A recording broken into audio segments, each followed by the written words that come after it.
Hey yo everybody, we're back again. We're going to showcase one of my favorite builds currently. It's the SNS GA Lite. I've been playing this in wars, OPRs, arenas, open world PvP, you name it. It's a great slash build that most people do not protect themselves against. It's got a ton of gap closing abilities such as the Reap, the Leaping Strike, the Charge, the Shield Rush, alongside the Bloodlust that you can utilize to really increase your movement speed and gap close that way.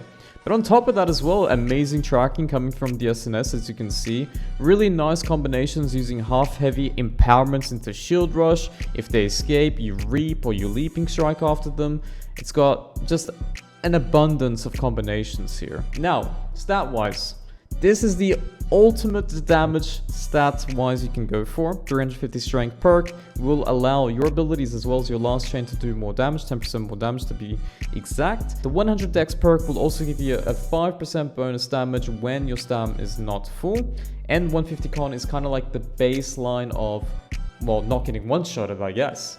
Strength in general just scales really good with these two weapons, but at the same time, the SNS being the primary weapon is going to benefit with a mix of dex as well as strength. When it comes to the skill tree itself, we are going for the Whirling Blade, Shield Rush, and Leaping Strike. There's a couple of combinations you can do here, and that's going to be obviously the half heavies or full heavies into Shield Rush, into Whirling Blade. They can't actually avoid the Whirling Blade if they get staggered by the Shield Rush. You got the Leaping Strike to gap close them afterwards. We got great perks on the left and the right skill tree. In fact, we got all of the good ones there. We got Recuperation that scales really good with certain heals alongside the Yank that would also benefit more on top of it. If you get a teammate to heal you, you're just gonna be so sustainable. And we have all the damage perks on the left side, including the leadership. On the right side, we're looking at armor rating increasing perks, but there's one perk specifically there, the number 19, and that one will give you 20% fortification whenever you block. So do a little love tap block with your shield, despite it being a round shield, just to activate that perk once in a while, especially if you are challenging someone in the 1v1. After that, we got the Great Axe, and we're going for the Maelstrom, Reap, and Charge approach, maximum damage abilities. You could go for the Whirlwind, you could go for Tempest Fury, but the problem about Tempest Fury is you don't really need it for the movement speed itself, since you are playing light after all. You have Charge, you got Leaping Strike, you got Great Track, you got the Light Roll as well.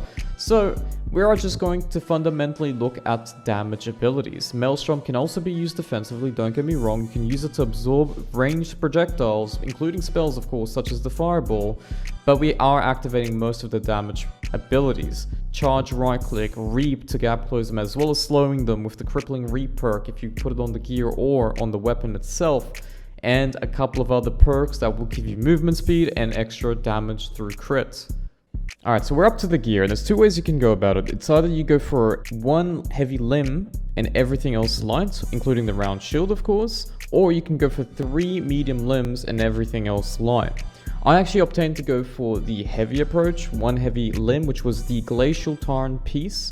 It's really good. Obviously, you can get the third perk lock and you can choose what you want at the cost of 3 chromatics and a matrix. And on top of that, it has the legal perk combo, the Enchanted Wood and Elemental Aversion. Featherweight, obviously the main go-to here with Shuriken Heals. As you can see here, everything has Shuriken Heals. That's going to be the priority in this build alongside Elemental Aversion. So after those 2 perks, you can go for Refreshing, you can go for weapon perks. If you end up expending a lot of money, you're looking at Inductor Crafts for some of the limbs perhaps, and you have Leaping Strike, Elemental Aversion, Shuriken Heals alongside Crippling Reap, Elemental Aversion, Shuriken Heals. You can go a little bit of a cheaper approach and just get Crippling Reap on the Great Axe if you would like that. But at the end of the day, I feel like the 50% slow is a little bit too much. You don't really need it to effectively gap close players. When you've already gotten the 27% slow from the gear per Crippling Reap, it's already more than enough to gap close them. They can't really roll away no more, and it's very easy to track with your left clicks or abilities in general. But third perk, you're looking at Refreshing, Conditioning perks, or weapon perks. After that, Privateer's Heirloom to go with obviously slash damage increase. Lock in Mortal Empowerment. You might overcap sometimes utilizing the SNS just because of the heavies providing you 30% Empower, Honing Stone giving you Empower, as well as the slash damage as well. But the good thing is, when you use heavies, they're actually considered as thrust damage. When you're using Leap Strike, it's considered as thrust damage, so that empowerment from slash damage is not going to affect your mortal empowerment. And of course, when you go to your Great Axe, you don't overcap at all, so it's really, really good to have if you do end up getting those stacks. You can go for the Ankh, or you could go for the Endless Thirst. That's personal preference. If you have a healer in your group, I would highly recommend going Ankh. If not, Endless Thirst is definitely a pretty good option. It allows you to go for an amulet that has stamina recovery, a protection type, and health, instead of obviously just the flame protection or thrust protection, depending on what you want and what's best for your server. Earring wise, I would always recommend Fortifying Toast. Refreshing Toast is the go-to. I really like refreshing in this build, the more the merrier, and it just gives you a lot more uptime, and that's all you really need. Is you need uptime and self-sustainability. That's why we're going for shirking heals and refreshing. Weapon wise, this is what I have obtained, but there is different ways you can go about this. Obviously for the main hand, I would highly recommend Attunement and Penetrating Backstab as the go-to 2-perker.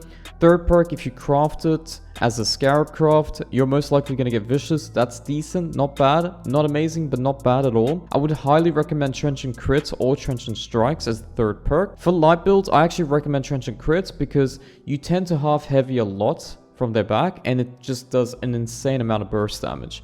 Trenchant Strikes is more for medium heavy approaches, but it still works really good on the light build as well. Mithril Great Axe obviously is a crafted one. I went for Attunement Rogue Plague crits. Obviously, like I said before, you could just go for Crippling Reap, and if you want to go for Crippling Reap, there is one Great Axe you can get. It's from also the Glacial Tarn, and I believe it's called the Avalanche. It has Vicious and I believe Crippling Reap locked. So you could just get Attunements as the last perk, you could get Plague Crits, you can get many things as the last perk, okay? So if you want to end up just using Chromatics as well as the Matrix, you can go for that approach. But keep in mind, you're spending at least 20k for that. You could try to get, you know, the same exact weapon by just crafting it, and potentially your odds are significantly higher for cheaper. It costs about 10k plus to craft it, a 2-perker.